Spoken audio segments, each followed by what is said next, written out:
What's up, guys? I am back with another one. I just met the coolest friggin' cop. He's a young kid too. I mean, I told him, I was like, dude, I was doing law enforcement when you were probably in diapers. It's just really hilarious to me, right? Like, people, they seem to respect authority a lot less when they're younger, right? It's always one of those games where it's like, oh man, I'm getting pulled over by a baby type of deal. But no, he was cool. He loved the bike. So, Sandown PD, you guys got at least one good one. I've had some issues over there with one of the older guys, but it was more of a, I was driving my truck on private property, but I wasn't. It's state-owned property, or it's owned by a LLC, and the guy's giving out permission to everybody. But no, this kid was cool. I won't say his name. He's just a good dude. Really like the bike. And that's a huge thing when it comes to police or law enforcement in general. You have to realize that these guys, they're the same as us. Some of them may act a little different.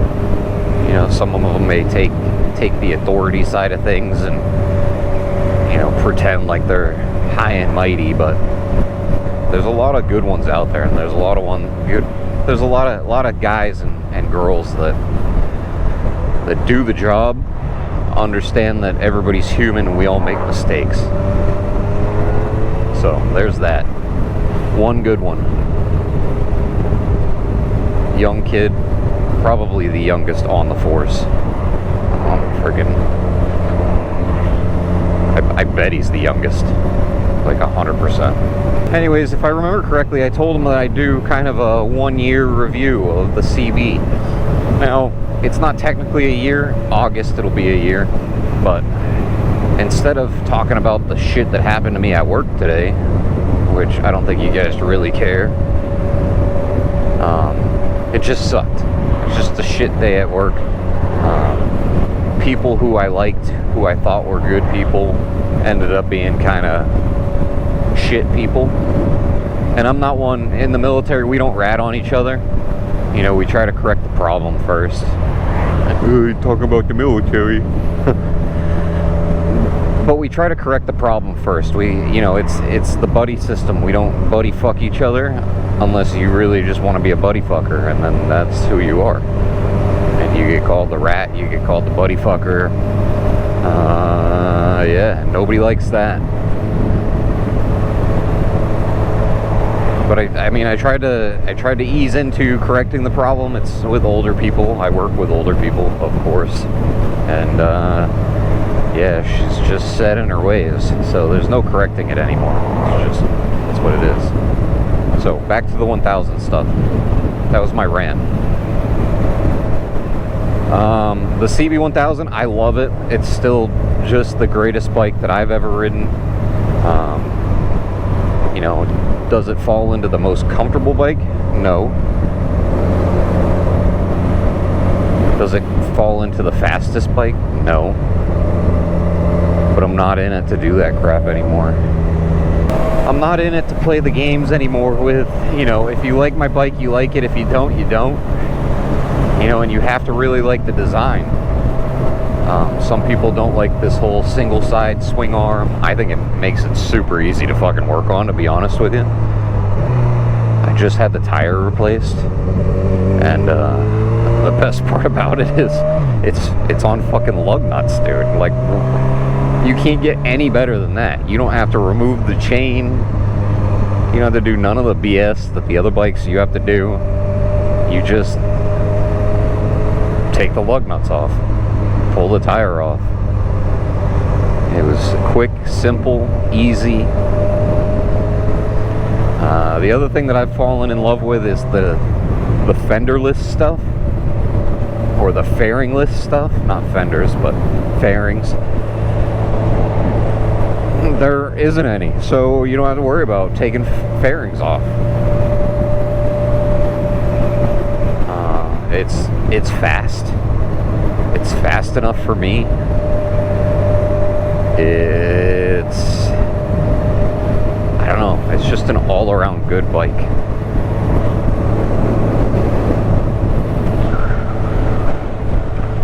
I guess the biggest thing, right, is the aftermarket support just isn't there. So buying a fender eliminator is, you have like a couple options, and that's it. Other than aftermarket support, I mean, the community is great. There's Facebook groups and there's Reddit pages for this version, the 2024 Neo Cb1000 Neo Cafe Racer is what they call it. And they're actually good dudes in there. They answer questions, they help you out. 2024, it was the last year of this bike, right? And it kind of sucks because I like the design. It seems like Honda, for some reason, is always a few years ahead of everybody else when it comes to doing different designs or doing weird things like bringing back an old school look. And they did it, and then they stopped doing it. And when did this new Z900 come out? I think it was within the last 2 years or so. So Kawasaki now has the Z900, and it's their old school look. And yeah, it's just weird that Honda would give it up. Now, I understand the new platform, the Cb1000 Hornet, but personally, I don't like it. It's not the look the CB ever really kind of gave off. I feel like the CBs were always the cafe racer style, so the Hornet just doesn't match that look for me. And to be honest with you, I was never into this look. You know, when I thought cafe racer, I thought low-end bars down here, hunched over the tank type of deal, and that was the old school style. That was the old school cafe racers. This is the new. So what did Suzuki came out with? The light was green. You guys probably saw it before I did. Suzuki just came out with theirs. It looks awesome. So it's like Honda gives up just as the going gets good, I guess. I don't know. It's really weird. I saw this bike with Mike, my buddy Mike, the guy that rides the Gixxer 8R. We went to Nalt's one day up in Manchester, and I walk in and I'm like, dude, what is that bike? Like, that thing looks freaking awesome. And of course, it's got the big freaking exhaust on it, the whale tail fender that I didn't really care about. Like, it didn't matter to me if it was there or if it wasn't. The mirrors, they were up, you know, super tall. But it just piqued my interest because it was just so beefy looking. Like, the thing looked awesome. So I looked at it, you know, talking to one of the sales guys. I had rode the 600 up there that day. And just, you know, as a joke, I'm like, what would you give me for this? And they're like, I don't know. I had it all sticker bombed and, you know, looked like a kid's bike. You know, just somebody did a bunch of bullshit to a motorcycle. And that was me. That was my MO. That was what I liked doing. I was actually super, like, high on fucking oxycodone because my shoulders were fucked up. And I was like, I'm gonna order sticker bomb my motorcycle. Now, some people liked it, other people were like, that's dumb. But it was me. Like, that was who I was. It's who I still am. But I have an all black bike and I just like the look of it, so I don't ever plan to do that. But yeah, I remember looking at Mike and being like, dude, this is my next bike. You know, it wasn't even supposed to be, I don't know what we were up there doing. But it wasn't supposed to be that. I wasn't supposed to be calling out my next motorcycle, right? So I'm talking to him, and then I'm convinced in my head, like, I need to get this, right? So I tell my wife, I'm like, you know, what if I sold my motorcycle and put the money down on this bike. And I go up and they only offer me 800 bucks. And I'm like, well, that's some bullshit. So I had a, what was it, an 08, 07 CBR 600RR. And even online with like 40,000 miles, people were still selling them for like $3 grand. So I put it up for 2,500 and called it a day. Kid came around, bought it right up.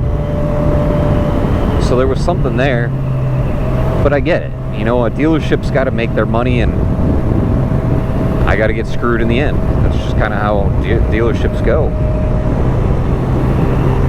So I actually sold it in the parking lot of Nalt's in Wyndham, put a down payment on this bike, and had the lady I worked with, that worked there, one of the general managers, the one that I knew, was like, get it from Nalt's of Manchester. Now, Nalt's, they had screwed me over on the actual first CB because they got the title sent back to the guy with their name on it, and they never received the title for the bike. So they held me up for like good 2 months. I would have had the bike at this point last year. And I got so sick and tired of waiting that I told Marissa, it was a used bike. I told Marissa, I said, you know, just bring a brand new one down here and I'll buy it. Like, it's my bike. Put my name on a bike right now. And she did it. And this is the bike. I think that one was a 23, this one's a 24. If you want to say dream bike, this is kind of the design of a dream bike. I always get it wrong, but my actual dream bike was the MV Agusta Dragster 800RR, I guess is how it went.